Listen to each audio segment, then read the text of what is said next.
Hello, welcome back to Three Talking Rabbits. I'm Gail, and today I'm going to put my homeschool hat on today.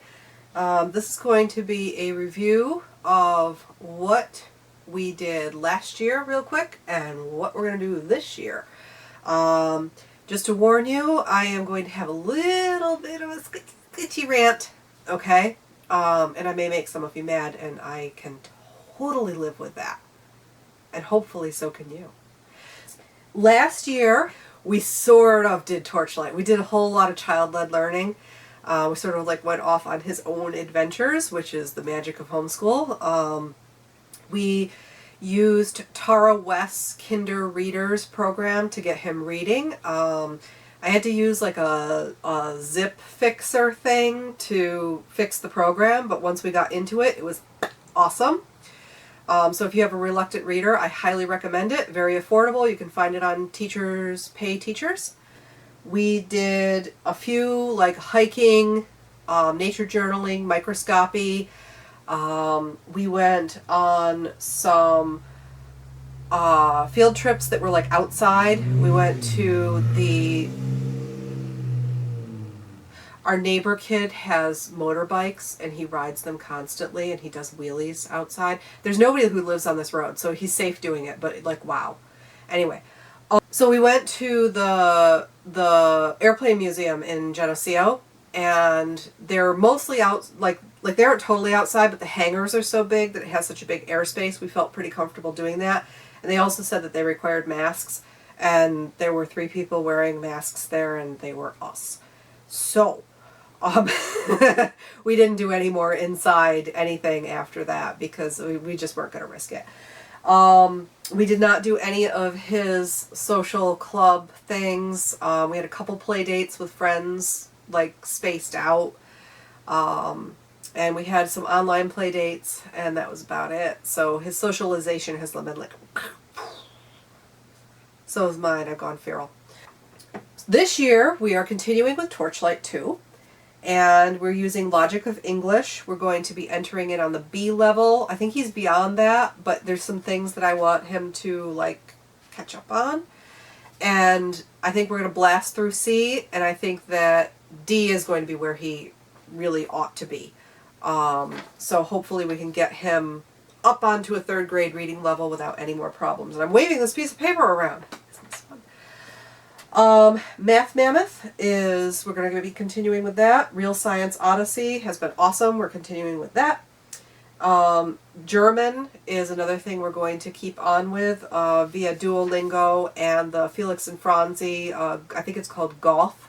And we also purchased the Next Up in Southwest Advantage books. You may or may not want to do that. They are very expensive, and there is some controversy over how the company treats their employees. They are not entirely secular, but we have found that we really enjoy using that as a supplement. But because we're continuing with Torchlight 2, we're not rebuying a new curriculum this year. We had it in the budget to do, so we're going ahead with it. And it's not like we're going to get to go anywhere for the first 6 months because the kids' vaccines aren't going to be out, but whatever.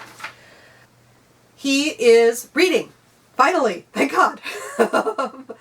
And I'm hoping Logic of English will get him to where he's really reading, not just like struggling to sound things out and recognizing a few words, and where he can put things together and get up on his comprehension level, which is fantastic.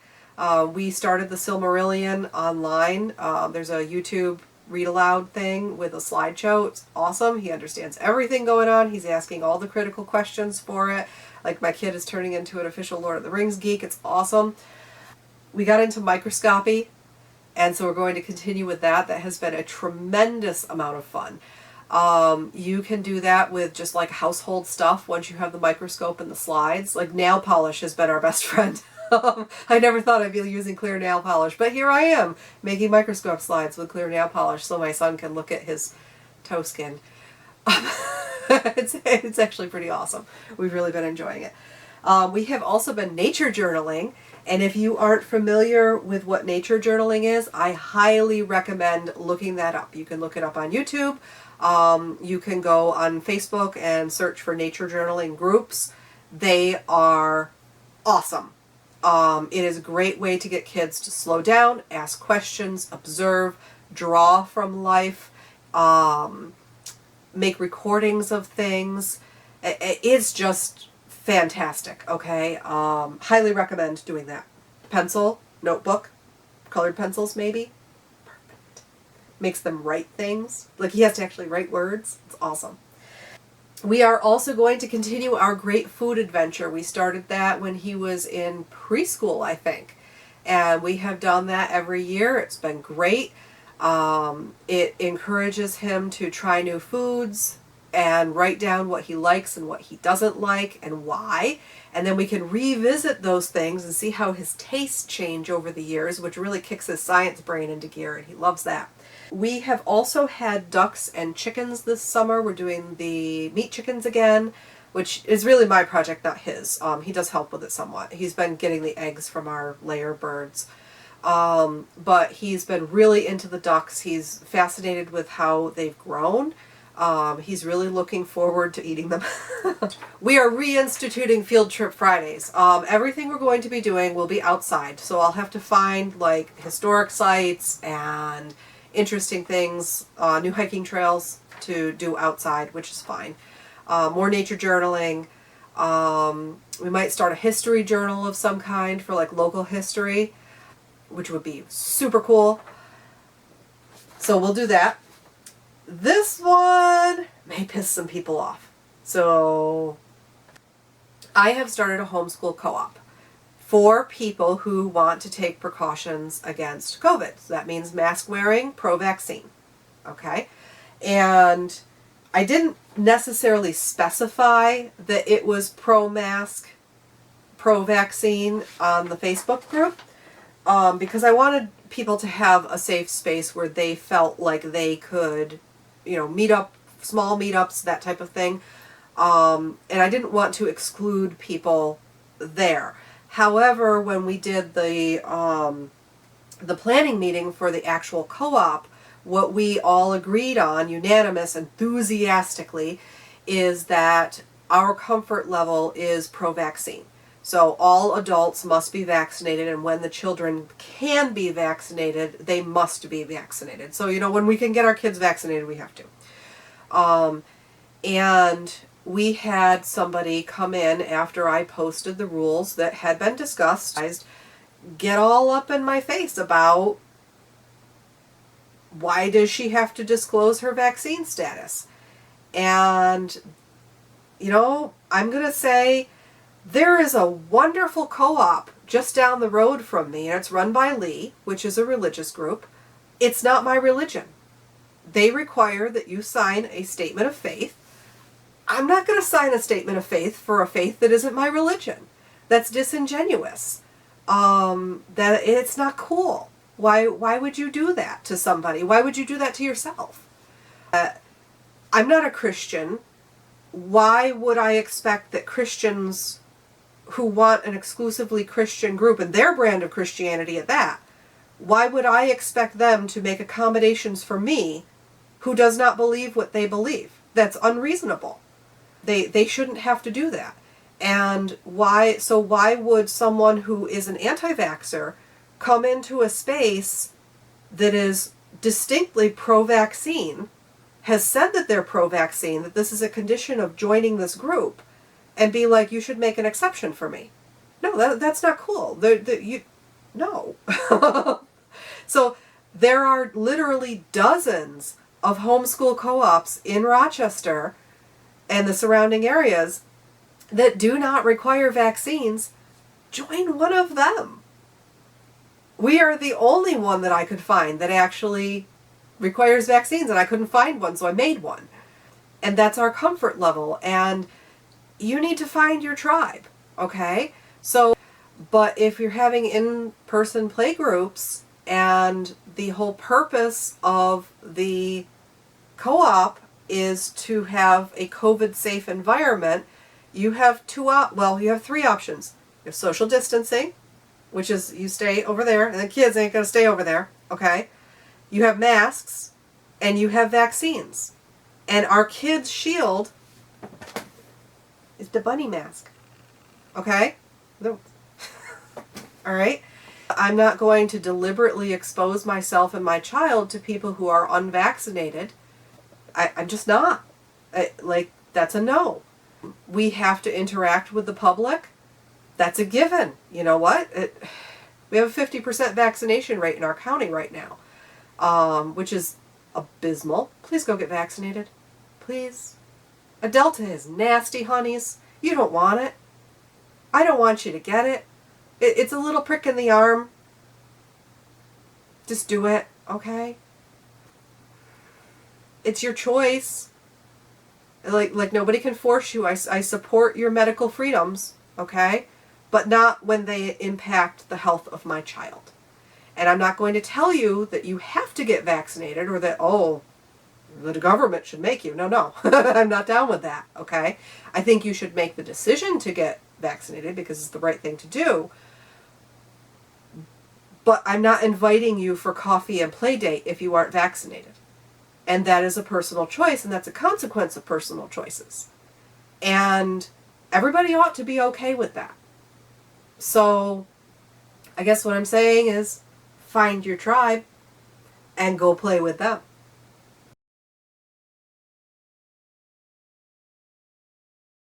Last year, oh my God. So I gained my COVID-19 and then I lost my half of the COVID-19.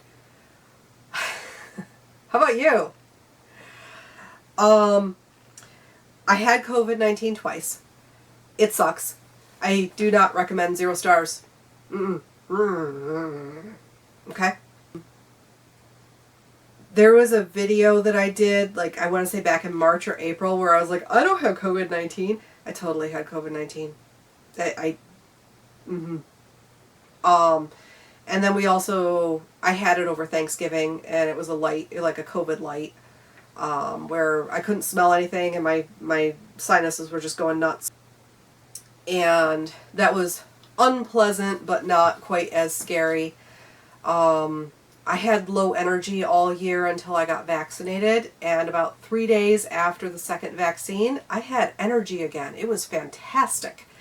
Now, whether that was a relief of anxiety or whether it was an actual, effect of the vaccine, and I've heard people who have had COVID or long COVID say that their symptoms resolved on vaccination, which is awesome. Now, I can't say anything about the Johnson & Johnson in that regard. I got the Moderna shot, but I've heard from people who got Moderna and Pfizer that helped resolve that. I have gotten bitten by ticks like a gazillion times this year. I got another one right there, which I'm getting antibiotics for today. So my joints have been inflamed and miserable and awful, and I would get more birds, except that my birds got a bacterial infection that's like this sinusy kind of thing, and their faces swell up. And I've got to clear them of that before I get more forage birds. I mentioned that we had the chickens and the ducks. The ducks, oh my God, guys. This is from ducks. This is crazy stuff right here. Actually, some of this is from the chickens. They scratch. They have super sharp claws. And when you pick them up, and I have to pick them up every night and every morning to put them out and bring them in, they have these kicky feet. They're like, ah! Okay? And they scratch, and it's crazy. And the chickens, we had last year we did the chicken tractor, and we didn't have any problems with predators. This year, the raccoons found our chicken tractor, and what the raccoons do, I feel like I should put a warning on this video. I'll put a warning on this video. Is they grab a hold, they reach through the chicken wire, and they grab a hold of a chick, and they bring it to the wire, and they eat it through the wire while the bird is alive. And it's really awful and oh my God, horrible. So what we've been doing is we have a fenced yard for the daytime, and then we put all of the chicks in the trailer at night. And they're sort of transitioning between chick and chicken right now, because they're Cornish crosses, they're huge. And they have very sharp nails too. And so I'm trying to pick up these very large birds, keep them from flapping their wings. And they're like... So my arms are a mess right now. And we have a few more weeks of this to go. And I feel like I'm a reptile owner right now. Like all my friends who have lizards have arms that look like mine. And I'm like, oh man, I thought the bunnies were bad, and I got birds now. So, bunnies. Oh my god. Alright, so we battled respiratory infections in the bunnies all year. It was awful. I bunny vacced my bunnies last fall, and I got 2 bunnies for Christmas. One of my friends picked them up from the auction and brought them, and they were like this matted mess, and it was awful. And they looked healthy, aside from the matted mess. And so I didn't really have a place to put them at Christmas time. Like I want to say it was Christmas Eve when he brought them.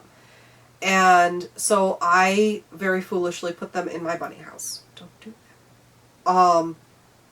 And one of them came down with a respiratory infection. I want to say it was like a week later. And she quickly passed it to her sister. And her sister passed it to Butterscotch. And Butterscotch passed away. And actually, Butterscotch didn't die from the respiratory infection. She died from wool block, like later. But because her system was down, it was bad. It's this whole bad thing. Max is currently staying in camp bathroom because he ended up with fly strike. Oh my god. So I am having a too many critters issue right now, and I would like fewer critters, and in 2 weeks I will have many fewer critters to take care of, and then I can adequately take care of all of my critters. So I'm a bit overextended right now. I have not been spinning. I have been parchment making out of self-defense. Have not been doing very much of that. And my artwork has been relegated basically to like nature journaling, and I have one project that I've been sort of working on and sort of dragging my feet on, but the homeschooling has really basically taken over. Because we can't go anywhere and do anything, I am my son's entertainment and his socialization, and it sucks. And the only way I can see that we are going to get out of this is if individual people make the decision to actually get vaccinated. Because that is literally the only way that we are going to be done with COVID. Natural variations in the virus, maybe it will migrate away from thinking that humans are tasty in a year or two, or it could take centuries without adequate vaccination. That's just how those things work. Chances are it will get worse if it continues to go through the population, because that's how Delta happened. Delta hasn't quite gotten here yet. It will be here. We have a 50% vaccination rate. It's not going to be pretty. We have a very small hospital with 5 beds.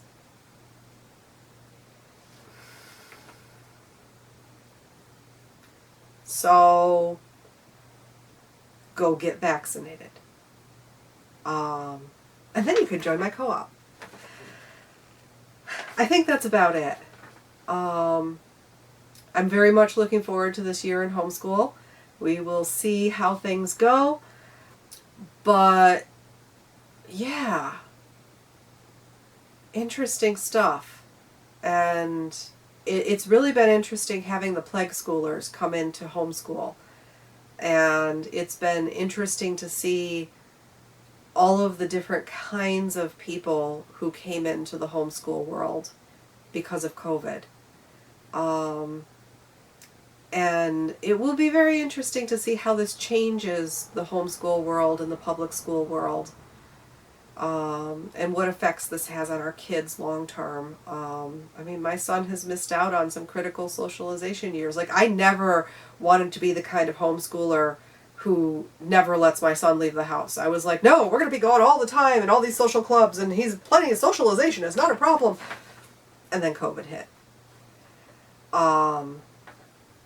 So, We will see. And I hope everybody stays safe.